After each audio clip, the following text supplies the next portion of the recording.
ल साथीहरु, आज हामी मेवा चाहिँ एकदम सुरिलो भएर गएको मेवालाई चाहिँ कसरी सानो बोटमा चाहिँ फलाउने भनेर हेरौँ है त।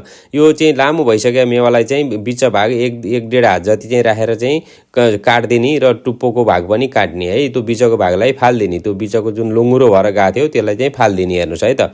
अब फालिदिसकेपछि अब के गर्ने भनेर हेर्नुस् है। तपाईँ हामीलाई चाहिँ एकदम काम लाग्छ है साथीहरु। यो चाहिँ सबैजनाले चाहिँ यो चाहिँ शेयर पनि गर्नुहोस्, सेभ गरेर राख्नुहोस्, आफूले पनि यसरी गर्नुहोस्, एकदम राम्रो हुन्छ है। अब यसलाई फेरि बीचमा बराबरी बनाएर अलिकति टुप्पो उडाइदिसकेपछि यसलाई छड्के बनाएर काट्ने है। छड्के बनाएर यतापट्टि साइडबाट अब अलिकति तलसम्म काट्ने, उतापट्टि साइडबाट पनि काट्ने, बीचको चोके बनाएर त्यो निकाल्ने के।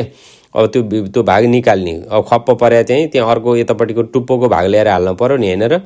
हो त्यो भएर त्यसलाई पनि त्यस्तै हिसाब तपाईले जसरी यता काट्नु भएको थियो त्यही हिसाबले त्यसको टुप्पोलाई त्यही हिसाबले काट्नुस् है। काटिसकेर अब टक्क लाएर त्यसमा ल्याएर जोड्नुस्। अब त्यसमा ल्याएर चाहिँ अब बराबरी चाहिँ हुनु पर्यो है जोड्ने बेला। अब मिलाई काट्नुस् बिस्तारै अनि जोड्नुस्। जोडेर अब के गर्ने भनेर हेर्नुस् है त। अब मेन अब काटेर फेरि त्यो राम्रोसँग गरिएन भने त मर्छ हैन।